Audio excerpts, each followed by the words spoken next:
Gracias por estar con nosotros en esta transmisión. Los señores diputados han decretado varios recesos con el fin de negociar el proyecto de ley que permitirá al ICE obtener un buen porcentaje de dinero en dólares para invertir en energía renovable.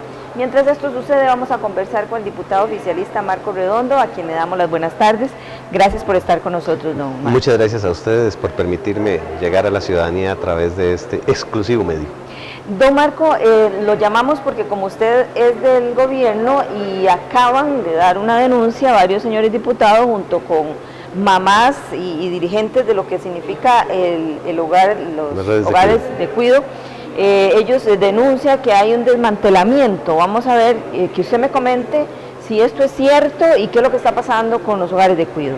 Yo creo que lo que hoy estamos viendo es que efectivamente hoy, en 9 meses, ya habremos dejado de estar en nuestras curules y que ya inició el proceso electoral. Eso es lo único que en estos momentos podría sacar de conclusión. ¿Y por qué digo esto? Porque resulta ser de que queda muy claro hoy que todavía hay algunos sectores, algunas agrupaciones políticas que siguen manipulando y utilizando la pobreza que hay en el país, y dolorosamente eso nos lleva a una conclusión muy triste a la que hace mucho tiempo habíamos llegado, de que la pobreza no se va a acabar porque existe una clase política que necesita de ella cada 4 años para seguir ganando elecciones.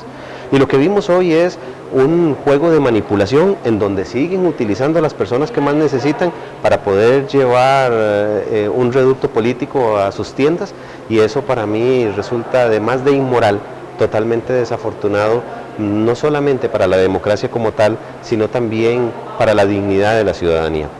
Lo que hoy plantean es de que este gobierno está desmantelando las redes de cuidado. No le dicen a la ciudadanía qué es lo que sucedió, por lo cual se dejaron de girar los recursos durante algunos días. No le dicen a la ciudadanía que es que el Estado está teniendo problemas de liquidez y que esos problemas de liquidez están siendo dados única y exclusivamente por la irresponsabilidad de muchos de los que hoy están queriendo decir que el gobierno está tratando de disminuir los programas de interés social, y resulta ser de que no le dicen a la ciudadanía de que esa liquidez es producto de actuaciones indebidas dentro de este Parlamento, cuando no hemos tomado las decisiones que debemos de tomar para resolver el problema estructural que representa el déficit fiscal. Es claro que ya los recursos se giraron. Eso es otra de las cosas que tampoco le dijeron a la ciudadanía. En otras palabras, siguen engañando a las personas que más necesitan para poder tratar de crear un ambiente tenso, nocivo, negativo, en función de lo que ha venido haciendo este gobierno, que desafortunadamente para ellos ha sido muy positivo. Y aquí quiero hacer referencia a otras de las declaraciones que han dado, que es que este gobierno ha desmantelado los programas de interés social y que los ha canalizado a través del programa de Puente al Desarrollo.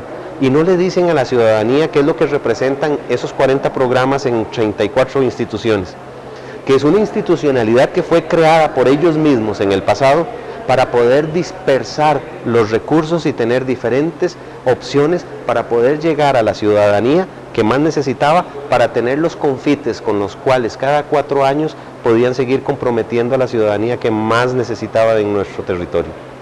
Y con este programa de Puente al Desarrollo, que ya empezó a dar resultados muy importantes, se disminuyó casi un 2% el nivel de pobreza, en donde también hubo un avance inmenso en la disminución de la pobreza extrema, producto justamente de una estrategia que lo que pretendía era conjuntar todos esos programas para aplicarlos en los lugares en donde más necesidad había, con criterios técnicos, no con los criterios politiqueros que ha caracterizado el manejo de los recursos para las personas que más requieren, en donde se usaron los mapas sociales, donde se lograba determinar cuáles eran aquellas comunidades más pobres y que necesitaban tener el desarrollo por parte del Estado a través de las asignaciones de forma correcta, no como lo hacían antes. Que una de las cosas que yo creo que la ciudadanía tiene que ser consciente es de que existían muchos recursos en donde habían muchísimas personas que iban a todos esos 40 programas y tenían acceso a recursos, y al final se daban cuenta de que no podían trabajar porque si trabajaban iban a dejar de tener esos beneficios. En otras palabras, seguían dentro de la institucionalidad porque si no, se veían obligados a ir a trabajar. Con este programa Puente del Desarrollo se está cambiando la visión clientelista, en donde era por demanda, a una visión totalmente diferente, en dos aspectos muy importantes. Lo primero, que se va a buscar aquel que más necesita, se identifica técnicamente, no por el populismo que ha caracterizado los últimos 30 años los programas de interés social.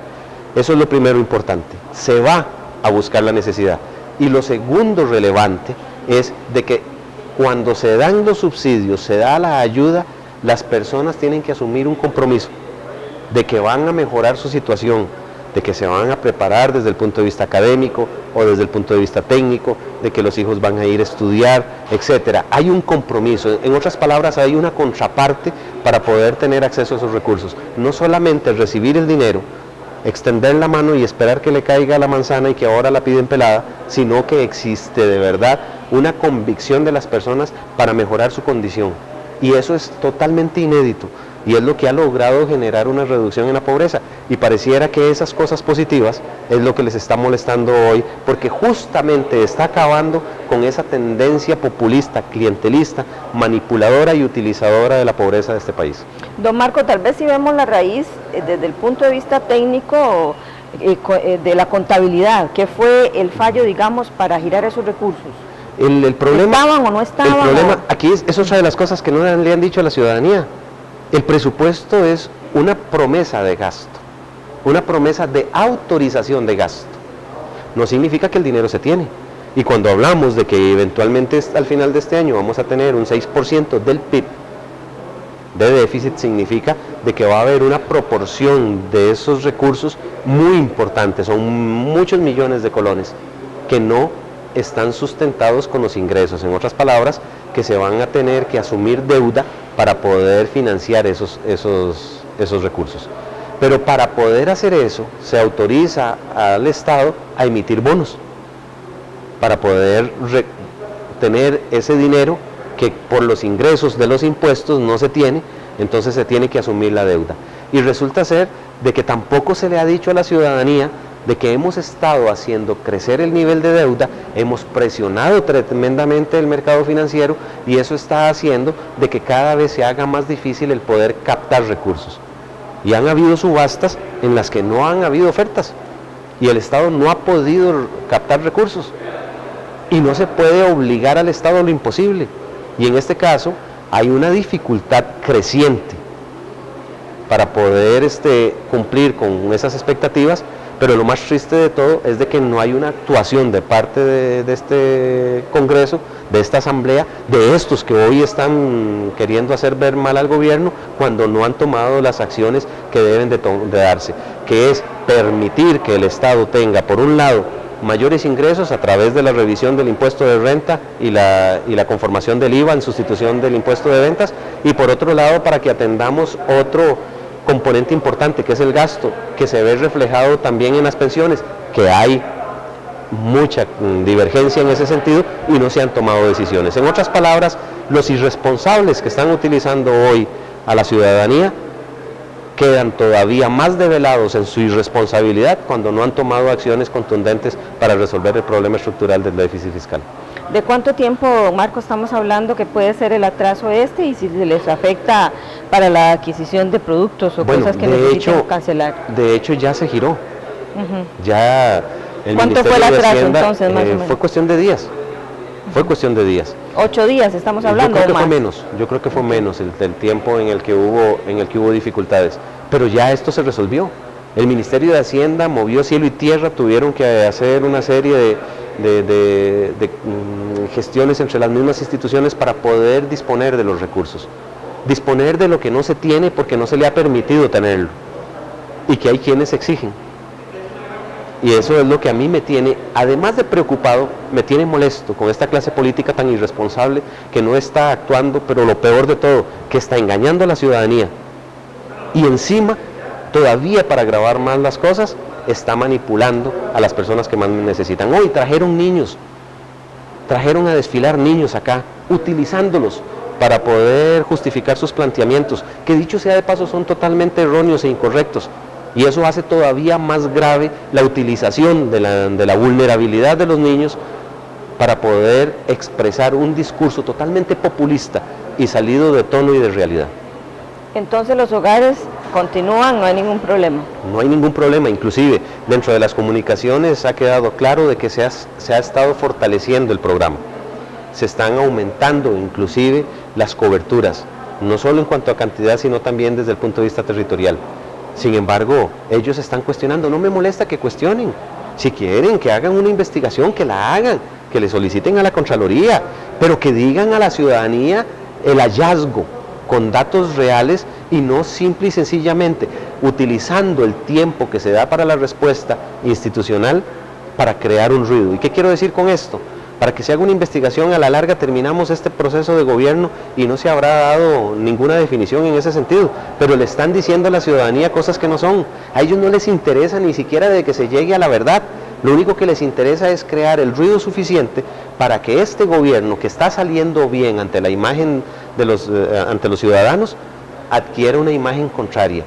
En otras palabras, están poniendo en riesgo la misma institucionalidad solamente para tener la esperanza de llegar a tener la oportunidad de asumir el gobierno en el 2018. Y aquí quiero hacer otra reflexión. Toda esta irresponsabilidad me da la impresión de que quienes están estimulando esto están primero desesperados y segundo de que no tienen la conciencia de que puedan llegar a gobierno. ¿Por qué? Porque pareciera de que no les está importando resolver los problemas de manera estructural. Lo único que les interesa es producir ruido para ver si en Río Revuelto hay ganancia para los pescadores. Don Marco, pasemos ahora al plenario legislativo. Está el 19.998, el expediente que pretende la aprobación de un importante empréstito, 500 millones de dólares, para que el ICE pueda seguir generando energía en nuestro país renovable. Estamos a las puertas del acuerdo para la aprobación definitiva el día de hoy. Eso es lo que se está pretendiendo y ojalá que lleguemos al acuerdo, porque esto también tiene fecha. Si el próximo 6 no está aprobado, perdemos el empréstito. En otras palabras, todo el proceso de tramitación se habrá tirado a la borda. Y lo más doloroso de todo esto es de que nosotros en Costa Rica nos sentimos muy orgullosos de tener una institución como el ICE, pero no dimensionamos lo que representa el ICE, y sobre todo en la parte de electrificación. Prácticamente se cubre todo el territorio nacional. Es muy poco el área territorial que no está siendo cubierta por el beneficio de la electricidad. Y no solamente es el que se haya logrado cubrir, sino la calidad con que se cubre. Y cuando hablo de calidad, podemos verla desde dos puntos de vista. Primero, para nosotros es muy extraño un apagón. Inclusive nos alarmamos y nos preocupa cuando hay un apagón. Cuando en la mayor parte de los países de la región, más bien lo contrario es extraño cuando no hay apagones. Esto es un inmenso logro que hemos tenido gracias a una institución que viene desde la década del 50 del siglo anterior. En otras palabras, que tiene casi 70 años. Y por otro lado, también tenemos que sentirnos orgullosos por la calidad de la electricidad que tenemos. Este año casi llegamos al 100% de producción eléctrica para todo el territorio, para todas las actividades, sin que utilizáramos combustibles fósiles.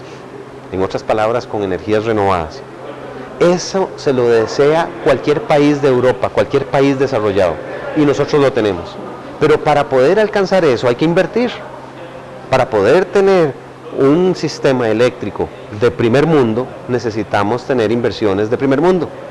Y aquí hoy existen cuestionamientos en mucho, justamente por los fantasmas que se están tratando de crear. Los endeudamientos. Más que el endeudamiento es el querer cuestionar a la institución. Hay gente que está persiguiendo al ICE. No le interesa, no le sirve que el ICE sea una institución con el perfil que ha tenido, porque hay gente que quiere que haya una privatización o que haya participación de terceros para beneficiar a terceros más que para beneficiar a la ciudadanía a través de una institucionalidad fuerte y robusta. Y por esa razón hay quienes no les molesta si no se aprueba este proyecto. Estamos haciendo todo lo posible, ojalá lleguemos a acuerdos para el beneficio de un sistema que tiene tantísimos años, un sistema que ha demostrado ser eficiente, un sistema que ha demostrado cubrir no solamente al territorio, sino va a beneficiar a las diferentes clases y a las diferentes actividades. Y por eso ojalá podamos resolver estos intuertos que se están dando. Si no se aprueba hoy, estaría para el jueves ya casi a plazo vencido. Es que tenemos otro problema. Hoy se podría aprobar en primer debate. Necesitamos el segundo debate. Y ya prácticamente no tendríamos los plazos. Y lo más triste de todo es que si al final no se aprobara, ténganlo por seguro de que quienes incurran en la irresponsabilidad van a salir diciendo que es falta de negociación, incapacidad de negociación de parte del gobierno para tratar de endilgarles a ellos la irresponsabilidad en la que han incurrido. No me extrañaría que ese vaya a ser el discurso si al final no se lograra dar la aprobación. Bien, muchísimas gracias, don Marco, por sus declaraciones. Nosotros vamos con tomas de plenario para ver cómo está la sesión. Continuamos con más tarde.